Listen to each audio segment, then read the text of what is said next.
हरे कृष्णा, राधे राधे दोस्तों। इससे पिछले वीडियो में मैंने आप लोगों से बताया था कि बाबा खाटू श्याम जी कौन हैं, किसका अवतार है, महाभारत के युद्ध में क्या थी उनकी भूमिका। और इस भाग में मैं आप लोगों को बताऊंगी कि कलयुग में किस प्रकार से कब बाबा खाटू श्याम जी का शीश अवतरित हुआ और कैसे हुआ, कहाँ हुआ। तो वीडियो के अंत तक बने रहिएगा। तो प्रभु का नाम लेते हुए, प्रभु का सुमिरन करते हुए इस वीडियो को आरंभ करते हैं। कलयुग में अपने भक्तों की हर मनोकामना पूर्ण करने वाले देव कलयुग के अवतारी, सभी भक्तों के प्रिय खाटू श्याम कलयुग के अवतारी हारे के सहारे कहलाते हैं। ये तो आप लोगों को पता ही है। महाभारत काल में श्याम बाबा बर्बरीक के रूप में थे, जो कि मैंने आप लोगों से पिछले वीडियो में बताया था। बर्बरीक महाबली भीम के पौत्र, मतलब उनके पुत्र के पुत्र, घटोत्कच के पुत्र थे और उनको वरदान में 3 अमोघ अवतार भी मिले हुए थे बाण के। श्री कृष्ण जी के शीश दान मांगने पर बर्बरीक ने एक ही बार में अपने ही बाण से अपना शीश उनके चरणों में अर्पित कर दिया। इस बात से भगवान श्री कृष्ण जी बहुत उनसे प्रसन्न हुए और उन्हें वरदान दिया कि जैसे जैसे कलयुग बढ़ता जाएगा वह श्याम नाम से पूजे जाएंगे।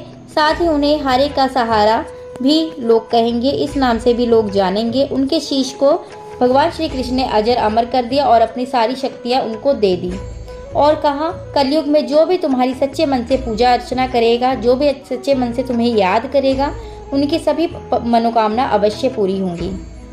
फागुन की शुक्ल पक्ष की 12 को यह शीशदान दिया गया था, तो यह दिन बहुत ही खास माना जाता है। राजस्थान के सीकर जिले में खाटू बाबा जी का मंदिर है। तो बात करते हैं कि यह मंदिर कैसे बना, कैसे कलयुग में बाबा का शीश अवतरित हुआ। इसके पीछे एक पौराणिक कहानी है। खाटू नगरी में एक बहुत ही प्रसिद्ध कुंड है जिसे श्याम कुंड के नाम से जाना जाता है। कहा जाता है कि इसी कुंड में बाबा का शीश अवतरित हुआ था और यहाँ पर शीश अवतरित होने के कारण ही इस कुंड का नाम श्याम कुंड पड़ गया। कहा जाता है कि इस कुंड में जो भी स्नान करता है उसको चर्म रोग से, वह सभी प्रकार के दुख से मुक्ति मिलती है। तो चलिए दोस्तों, उस प्राचीन कथा को शुरू करते हैं। तो कथा के अनुसार खाटू नगरी में राजा खटवान का राज हुआ करता था। उस समय श्याम कुंड के स्थान पर एक रेत का बड़ा सा टीला था। टीले के आसपास कुछ गायें चरने के लिए रोज जाया करती थी। उस टीले के ऊपर एक आकड़े का पौधा हुआ करता था। सभी गायें वहां पर चरती, परंतु एक गाय शांत भाव से एक स्थान पर ही खड़ी रहती और क्या होता कि उसके थनों से स्वतः ही दूध निकलता और वह वहां पे खड़ी खड़ी वो जो दूध था जमीन में चला जाया करता था। दिन भर चरने के बाद, दूध देने के बाद वह स्वतः ही अपने मालिक के पास वापस चली जाती, परंतु जब मालिक उसका दूध निकालने लगता तो उसके थनों में दूध ही नहीं होता था। मालिक को लगा कि शायद ये दूध कोई रास्ते में निकाल लेता है।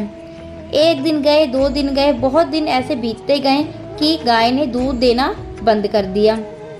तो मालिक ने सोचा कि आखिर ये दूध जा कहाँ रहा है, ये तो पता करना पड़ेगा कि ये दूध क्यों नहीं दे रही है। क्या इसका दूध कोई रास्ते में निकाल लेता है या क्या कोई और कारण है। और अगले ही दिन गाय के मालिक ने गाय का पीछा करना शुरू कर दिया और देखा कि गाय उस टीले पर शांत भाव से खड़ी है। उसका दूध अपने आप ही निकल रहा है।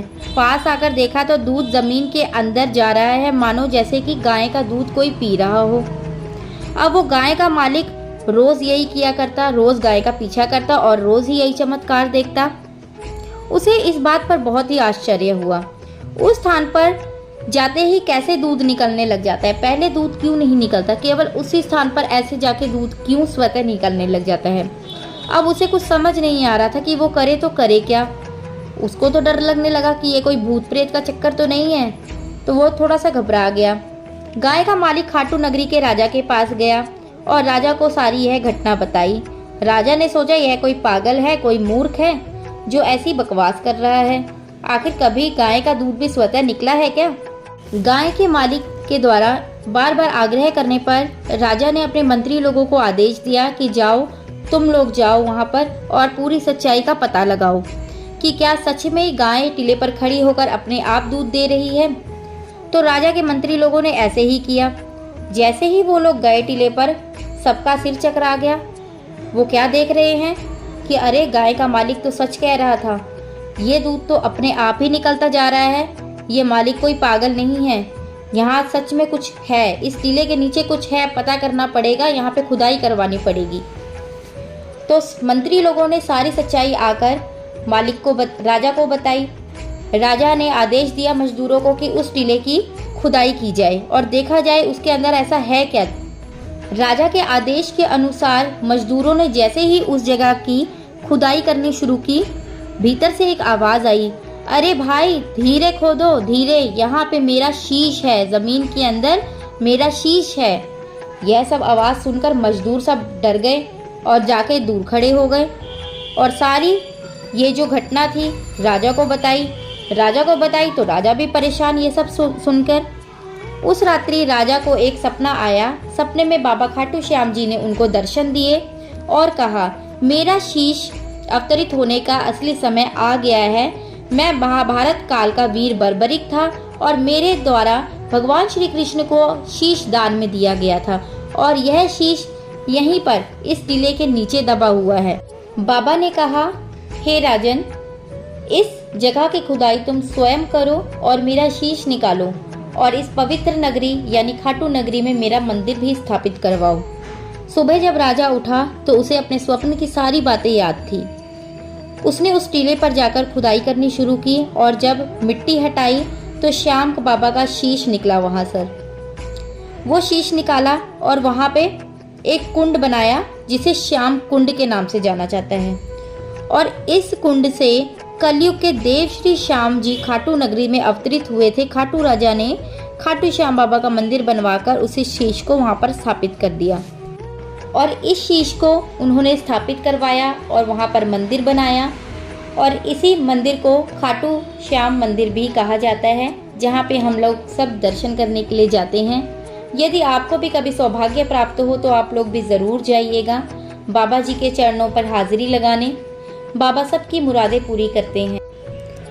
तो आप लोगों को समझ में आ ही गया होगा, जहाँ से बाबा का शीश अवतरित हुआ था उसे श्याम कुंड के नाम से जाना जाता है और जहाँ पे बाबा का शीश स्थापित किया गया है वह खाटू श्याम बाबा के मंदिर के नाम से जाना जाता है।